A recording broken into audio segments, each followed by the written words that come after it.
오늘 허락하신 하나님 말씀을 공독하겠습니다.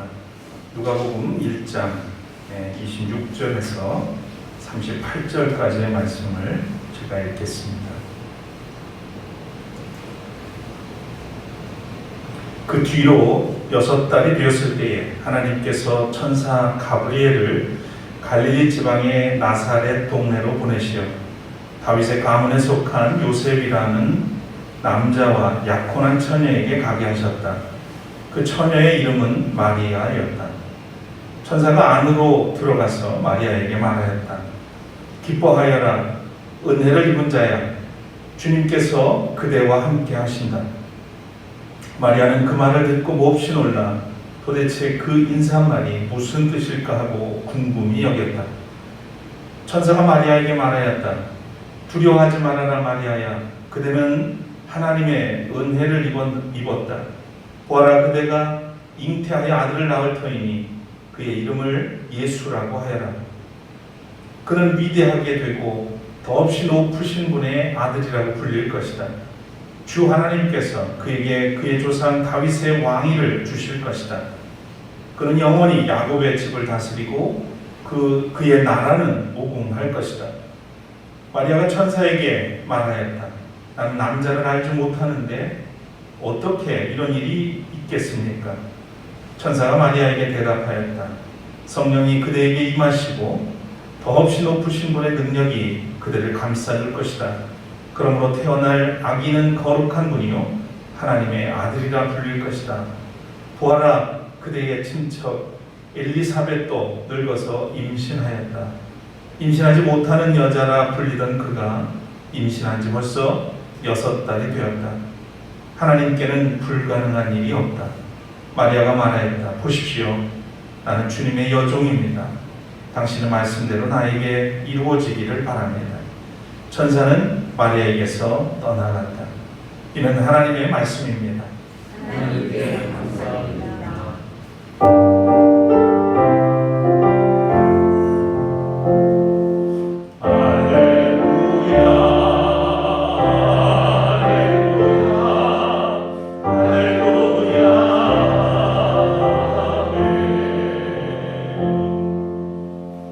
자리에 앉으시겠습니다.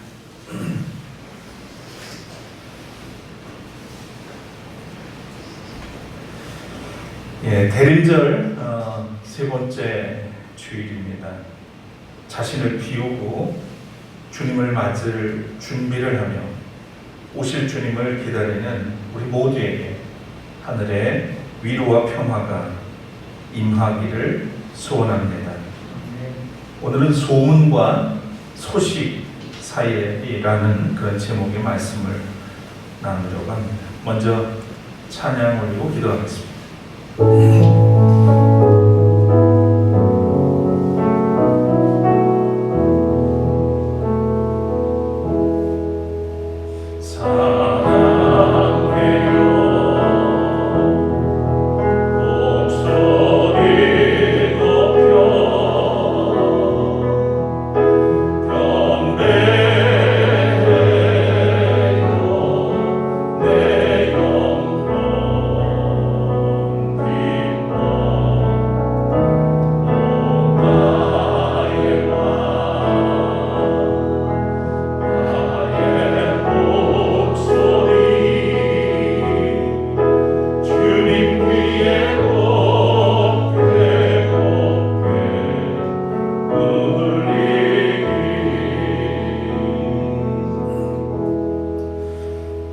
주님을 찬양합니다.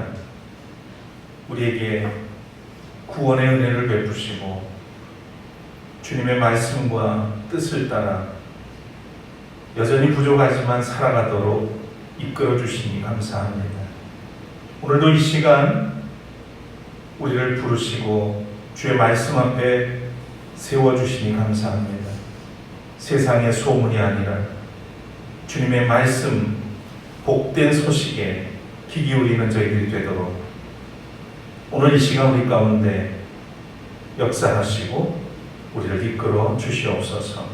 부족한 종을 세우셨습니다. 주님 뜻을 온전히 전할 수 있도록 붙들어 주시고 이끌어 주시옵소서. 예수 그리스도의 이름으로 간절히 기도드립니다. 아멘. 영국의 저명한 작가 C.S. 루이스 잘 알고 계실 텐데, 이분이 캠브리지 대학교에서 교수를 하던 시절에 예수의 구주되심이라고 하는 주제로 설교를 할 기회가 있었답니다. 설교가 끝난 뒤에 한 학생이 이 선생을 따라 나오면서 자신의 소감을 이야기했습니다. 만일 오늘 선생님께서 예수는 우리가 본받아야 할 위대한 스승이라고 말했다면 우리는 박수를 보냈을 겁니다. 그런데 예수는 구세주시다, 이런 캐캐묵은 기독교의 교리를 말했기 때문에 우리는 어떤 반응도 보낼 수 없었습니다. 이렇게 이야기를 했던 겁니다. 이 이야기를 들은 루이스는 그 학생에게 이렇게 반문을 합니다. 자네는 예수가 완벽한 모델이라고 생각하나? 그럼요. 그러면 완벽한 모델이신 예수를 따라가는 것이 중요하다고 믿는가? 그렇습니다. 그러면 완벽한 모델이신 예수를 완전히 따라갈 수 있다고 생각하나? 머뭇거리더니 완전히는 힘들겠죠. 그렇다면 자네의 삶에 실수가 있었고 또 죄가 있었다는 사실을 인정하는가? 또 물었습니다. 인정하죠. 자네에게 필요한 것은 도덕적 모델로서의 예수가 아니네. 자네의 죄에서 자네를 구원할 구세주이신 예수가 필요한 것이지. 구주이신 예수님을 만난 다음에 그분은 자네에게 도덕적인 모델이 될 수 있다네. 그러면서 가르쳐 주었습니다. 도덕적 예수가 먼저가 아니라 죄에서 나를 구원해 주실 그분이 먼저 필요하다는 겁니다. 모든 사람에게 지금 필요한 것은 복된 소리, 복음이죠. 기쁜 소식이지 소문이 아닙니다. 무엇으로 사람다워지고 어떻게 구원에 이르게 되는지 하늘의 소식을 들어야 하는데 사람들은 안타깝게도 넘쳐나는 온갖 억측과 또 출처도 모르는 소문에 휘둘리며 살아가는 것 같습니다. 예나 지금이나 사람 사는 세상에는 진리와 진실보다 풍문과 소문이 무성했던 것 같습니다.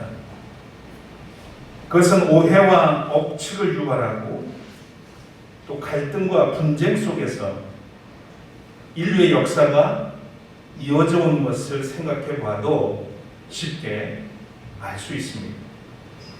요즘 우리 사회에 근거도 없는 소문, 유령같이 떠도는 풍문이 넘쳐나고 사실마저도 왜곡한 가짜 뉴스들로 인해서 이념과 진영의 분열이 아주 심각한 수준에 있는 것을 저뿐이 아니라 여러분 모두도 아실 겁니다. 마태복음 24장 4절 이하에 보면 주님께서 마지막 때에 일어날 일들에 관해서 제자들에게 이렇게 말씀하십니다. 누구에게도 속지 않도록 조심해라. 어떤 누구에게도 속지 않도록 조심하여라 말씀합니다. 많은 사람이 내 이름으로 와서 말하기를 내가 그리스도이다 하면서 많은 사람을 속일 것이다. 또 너희는 여기저기서 전쟁이 일어난 소식과 전쟁이 일어나리라는 소문을 들을 것이다. 그러나 너희는 당황하지 않도록 주의해라. 이런 일이 반드시 일어나야 한다. 그러나 아직 끝은 아니다. 이렇게 제자들에게 말씀하십니다. 진리가 아닌 거짓과 헛된 것을 설파하며 소문을 퍼뜨려서 사람들을 겁박하고 자칭 그리스도라고 우기는 자들이 나타날 것이니 그들의 유혹에 속아 넘어가지 않도록 분별하고 주의하라는 말씀입니다. 이것을 다르게 보면, 다시 말하면 약속을 믿고 온전하고 거룩하게 하나님의 뜻을 따라서 그 약속이 성취되도록 깨어 기다리라는 그런 말씀입니다. 기다리지 못하고 그새 못 참아서 헛된 말들, 헛된 소문에 흔들리고 끌려다니는 그런 성도가 되어서는 안 된다는 그런 말씀입니다. 그래서 성도에게는 인내, 또 어려운 말로는 견인이라고 하는 말이 있습니다. 하나님의 뜻이 이루어질 때까지 참고 견디면서 주님의 그날을 바라보고 살아가는, 담대한 믿음으로 살아가는, 그것을 사도 바울도 누누이 성도들에게 요청한 바 있습니다. 사람들 사이를 급속하게 돌고 돌아서 확산되어 가는 것들이 있죠. 아마도 우리가 지금 경험하고 있는 전염병과 소문이 아닐까 싶습니다. 전염병과 소문은 사실 여부를 확인할 길이 없이 정처 없이 돌아다닙니다. 이것이 특징이죠. 이 둘은 돌다라고 하는 동사와 어울려 있습니다. 전염병이 돌다, 소문이 돌다.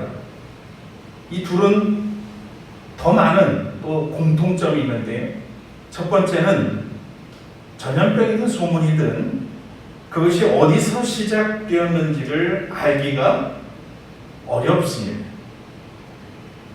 지금 우리가 당하고 있는 이 코로나19의 발원지도 추정할 뿐이고 소문만 무성하지 진실은 여전히 가려져 있는 것 같습니다.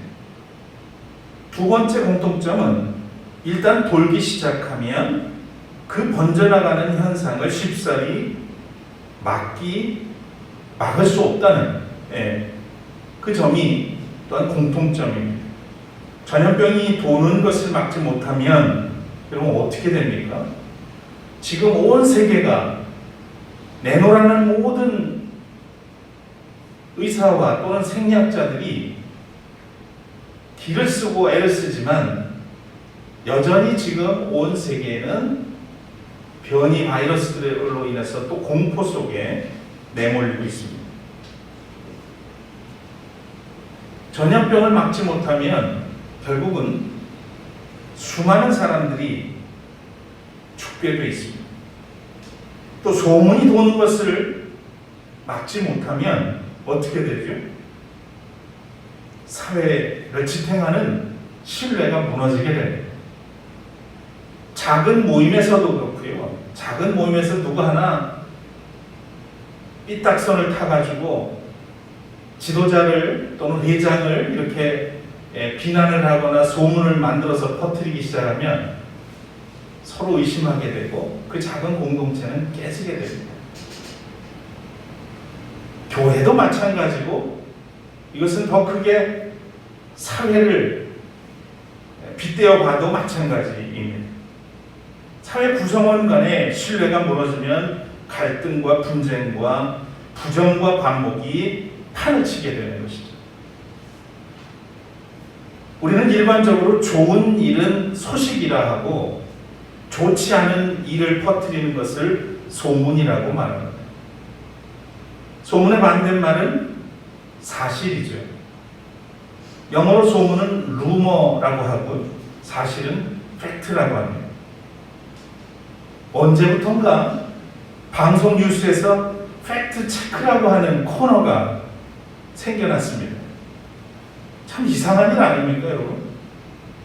아니, 방송은 당연히 사실을 보도하는 게 사명이에요. 객관적이고 사실을 그렇게 파악해서 보도하는 거예요. 물론 오보도 있을 수 있습니다. 그렇지만 얼마나 팩트를 전달하지 않으면 팩트 체크라고 하는 이 코너가 생겼겠어요. 아주 일상 용어처럼 돼버렸죠, 지금은. 어쩌면 이런 일들이 벌어진 것은 언론사들이 경쟁적으로 특종을 보도해야 된다. 또는 사람들이 보기에 좋아하는 어떤 자극적인 그런 보도를 위해서 경쟁을 하다 보니까 가짜 정보와 가짜 뉴스도 마구 쏟아내는 겁니다. 그래서 뉴스가 사실과 소문을 구별해주는 그런 코너까지 생겨난 것이죠. 근거도 없는 나쁜 소문 때문에 연예인을 비롯해서 지도자들과 무고한 사람들의 삶이 무너지고 얼마나 많은 그 사람들을 희생시켜 왔는지 모릅니다. 아주 훌륭한 정치 지도자들을 우린 잃었습니다. 그런 잘못된 보도와 잘못된 말들 때문에 더 이상 그것을 버티지 못하고 차라리 포기하는 게 낫다는 그런 판단을 했을 수 있습니다. 참 안타까운 일이 아닐 수 없습니다. 몇 사람의 음해성 섞인 그런 소문들 때문에 사회의 문제를 야기하고 무고한 사람의 생명까지도 앗아가는 이 무서운 일이 오늘 우리가 사는 시대에 벌어지고 있다는 것이죠. 그야말로 과잉 정보 시대가 빚어내는 참극이라 하지 않을 수 없습니다. 결과적으로 이렇게 보면 소문은 죄악입니다. 10계명 중 9번째가 뭡니까? 내 이웃을 위해 거짓 증거하지 말아라. 거짓말하지 말라는 겁니다. 있지도 않은 말을 꺼내서 만들어서 사람들을 힘들게 하고 곤란에 빠지게 하지 말라. 주님께서도 소문에 미혹당하지 말라고, 그 어떤 일에도 속지 말라고 제자들에게 경고하신 이유가 바로 여기에 있다고 보겠습니다. 특히 그리스도인이라면 소문의 발원지가 되어서도 안 되겠지만 소문에 감염이 되지 않도록 무엇보다 경계심을 가지고 또 분별할 수 있어야 되겠습니다. 소문도 감염의 일종입니다. 우리는 어떤 소문이 돌면 거기에 솔깃해서 그걸 들으려고 하고 그 소문의 내용에 또한 물들게 됩니다. 소문을 대하는 이 프로세스가 감염의 프로세스와도 아주 유사합니다. 무심코 들은 소문은 나도 모르게 또 누군가에게 빠르게 전파한다는 것이죠. 요즘 우리 사회의 현상을 보면 감염병보다도 소문이 더 흉흉하고 무서운 것 같습니다. 소문에 감염돼서 정부를 불신하고 백신 접종 거부하다가 감염이 되어서 세상을 떠난 목사도 있고요. 그런 성도들도 있습니다.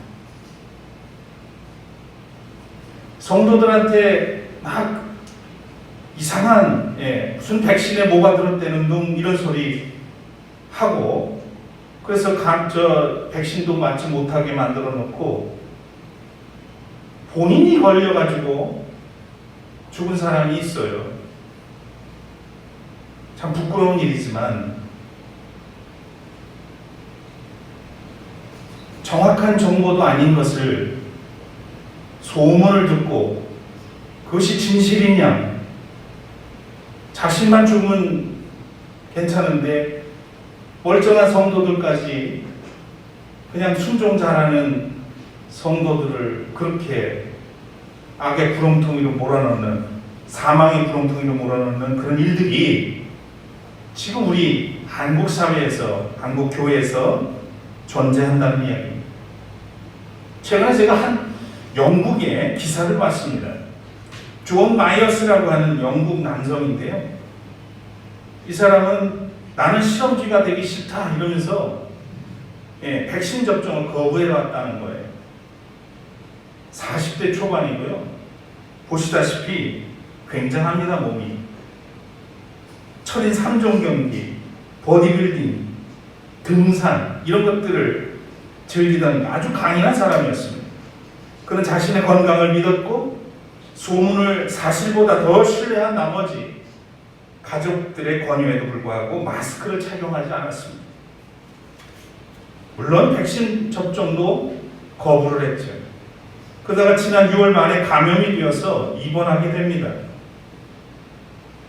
호전되지 않고 악화됐습니다.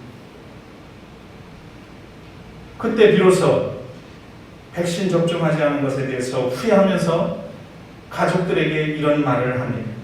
의료진이 나를 포기하지 않게, 의료진들이 더 이상 나를 포기하지 않게 해줘 라는 부탁을 했다는 거예요.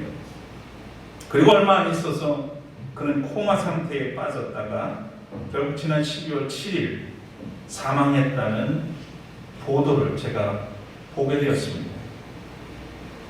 소문은 땅의 사람들이 자신의 약점을 감추고 또는 자신의 우월감을 내세우는 표출 방식 중에 하나입니다.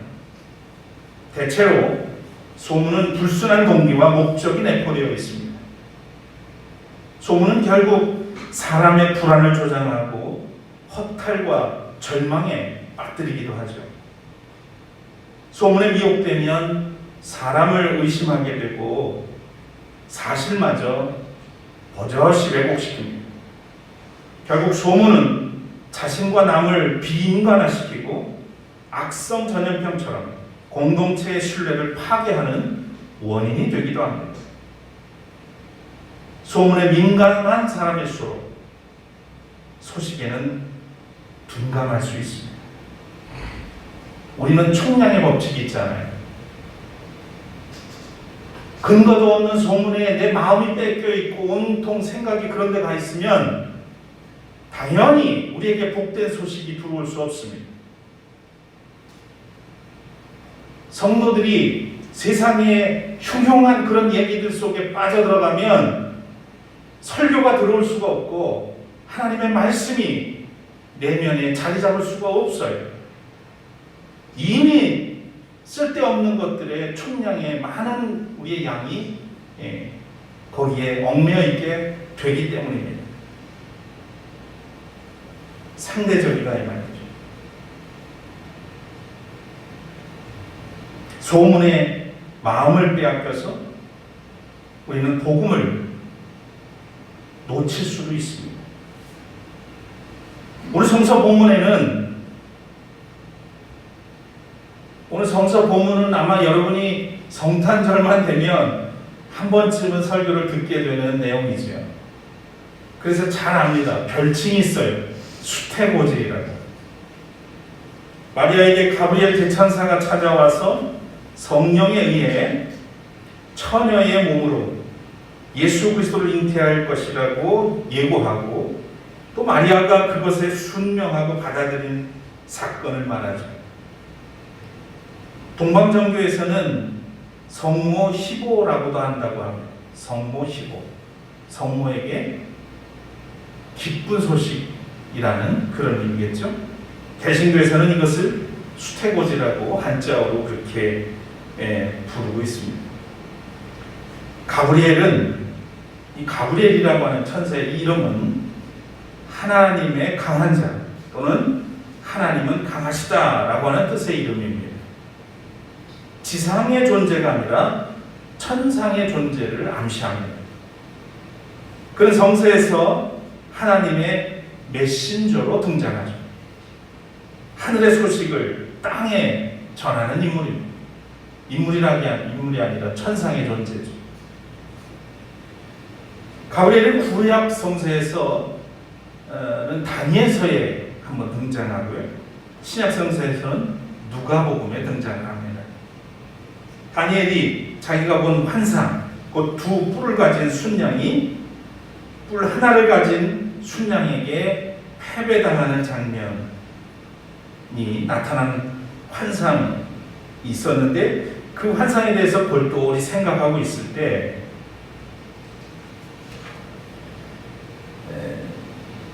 사람처럼 보이는 한 존재가 갑자기 나타나더니 그의 목소리가 들려옵니다. 가브리엘아, 이 사람에게 그 환상을 알려주어라. 그러니까 하나님께서 가브리엘을 다니엘에게 보내시면서 하신 말씀이 환상 속에 다니엘이 듣게 된 겁니다. 그래서 놀라서 엎드린 다니엘에게 이 가브리엘이 그 환상에 대해서 설명해 주는 그런 장면이 나옵니다. 누가복음에는 이 가브리엘이 2번 나타나는데요. 그때마다 아들의 출생에 대해서 예고해 줍니다. 처음에는 성전에서 분향하는 그 의례를 집행하는 나이 많은 제사장 사가랴에게 나타났고, 그 다음에는 나사렛의 처녀 마리아에게 나타났습니다. 가브리엘은 이 두 사람에게 각각 땅에서는 상상할 수도 없는 놀라운 소식을 전합니다. 그래서 이 둘은 아주 몹시 두려워하게 되죠. 왜냐하면 한 번도 경험한 적이 없고 그 누구에게도 일어났다는 이야기를 들어본 적도 없는 그 엄청난 사건이 자기들에게 일어났기 때문에 그들은 두려워할 수밖에 없었습니다. 먼저 사가랴는 제사장이었는데 그 아내 엘리사벳과 함께 성서에 보면 하나님 앞에서 의로운 사람들이었다고 얘기합니다. 근데 안타깝게도 이 가정에는 자녀가 없었습니다. 사가랴가 그의 직분을 따라서 성소에 들어가서 분향을 하다가 찾아온 이 가브리엘 천사를 만나게 됩니다. 그게 오늘 본문에는 포함되어 있지 않았죠. 이렇게 가브리엘이 말합니다. 사가랴야, 두려워하지 마라. 네 간구를 주님께서 들어주셨다. 네 아내 엘리사벳이 너에게 아들을 낳아줄 것이니 그 이름을 요한이라고 하여라. 그 아들은 네게 기쁨과 즐거움이 되고 많은 사람이 그의 출생을 기뻐할 것이다. 그는 주님께서 보시기에 큰 인물이 될 것이다. 그는 포도주와 독한 술을 입에 대지 않을 것이요 어머니 뱃속에 있을 때부터 성령을 충만하게 받을 것이며 이스라엘 자손 가운데서 많은 사람을 그들의 주 하나님께로 돌아오게 할 것이다. 사가랴는 이 이야기를 듣고 주체할 수가 없었어. 이게 무슨 뜻이냐? 내가 나이가 늙어서 심지어 아내인 엘리사벳도 아이를 가질 수 없는 그런 늙은 몸인데 어떻게 그런 일이 생길 수 있냐 이러고 믿을 수 없으니 이 소식을 전한 가브리엘에게 그렇게 반문했다가 언어장애를 받게 되죠. 벙어리가 되고 그래서 함구하게 만들고 어쨌든 하나님은 계획대로 엘리사벳의 몸을 통해서 말씀하신 예고한 대로 요한이라고 하는 우리가 그 알고 있는 세례 요한이 탄생하게 됩니다. 그러면서 19절에 보면 나는 하나님 앞에 서 있는 가브리엘인데 나는 네게 이 기쁜 소식을 전해주려고 보내심을 받았다. 이렇게 자신의 정체를 밝히는 대목이 구체적으로 나와요. 하나님 앞에 서 있는 가브리엘. 이 기쁜 소식을 전해주기 위해서 하늘로부터 온 메신저다 하는 얘기죠. 이야기는 여기서 끝나지 않습니다. 오늘 읽은 본문처럼 6달 후에 가브리엘은 갈릴리 지역의 나사렛에 살고 있던 한 처녀에게 나타납니다. 그리고 기뻐하여라, 은혜를 입은 자야, 주님께서 그대와 함께 하신다 이러면서 나타납니다. 두려워하는 마리아에게 가브리엘은 다시 안심을 시키면서 찾아온 그 이유 그리고 하늘의 소식을 전해 주죠. 30절의 말씀 30절 이하의 말씀인데요. 두려워하지 말아라 마리아야, 그대는 하나님의 은혜를 입었다. 보아라, 그대가 잉태하여 아들을 낳을 터이니 그의 이름을 예수라고 하여라. 그는 위대하게 되고 더없이 높으신 분의 아들이라 불릴 것이다. 주 하나님께서 그에게 그의 조상 다윗의 왕위를 주실 것이다. 그는 영원히 야곱의 집을 다스리고 그의 나라는 무궁할 것이다. 이런 메시지를 마리아에게 줍니다. 여러분 잘 아시는 것처럼 요셉과 정혼한 사이에 이 무슨 날벼락 같은 소식을 듣게 됐는지 마리아도 이해를 할 수가 없었습니다. 그래서 너무 놀라고 두려웠죠. 하나님께서 약속하신 메시아, 하나님의 아들을 잉태할 것이라는 그 소식을 듣고 마리아는 참 난감하고 당황스러웠지만 결국 이 모든 일들이 하나님의 뜻 가운데서 이루어진다고 하는 사실을 확신하고 그리고 순종하지요. 주님의 뜻이 이 여정을 통해서 이루어지기를 바랍니다. 결국 은혜를 입은 마리아는 그렇게 순종하는 이야기가 오늘 본문에 나와 있습니다. 사가랴는 직분에 충실하면서 의롭고 흠없이 하나님 앞에서 충실하게 살았습니다. 마리아는 하나님의 은혜를 입고 순결하게 살면서 가브리엘을 통해서 하늘의 놀라운 소식, 기쁜 소식, 그들에게 주시는 복음을 듣게 됩니다. 이들은 소문의 마음을 뺏기지 않았고 하늘의 소리를 기다린 사람들이었습니다. 하나님의 약속을 기대하며 의롭게 순결하게 산 사람들이었죠. 사랑하는 여러분, 우리는 소문과 소식 사이 그 어디쯤에 살고 있을 겁니다. 근거도 없이 돌고 도는 소문에 마음을 빼앗기거나 진리와 진실을 왜곡하고 거짓으로 가르치는 자들의 농간에 노란하지 않도록 무엇보다 분별력을 가져야 될 줄로 믿습니다. 소문을 듣고 소문을 전파하는 사람이 아니라 복된 소리, 기쁜 소식을 듣고 복음을 전파하는 성도가 되시길 축원합니다. 하나님의 자녀는 땅의 소문이 아니라 하늘의 소식에 귀를 열고 마음을 엽니다. 하나님의 자녀는 복음을 듣고 복음을 들을 귀가 있고 또 복음을 전하는 입과 손발이 있습니다. 이 대림절기를 의롭고 순결하게 몸과 마음을 다스리면서 오시는 주님을 맞이하는 우리 센터 가족 되시기를 축복합니다.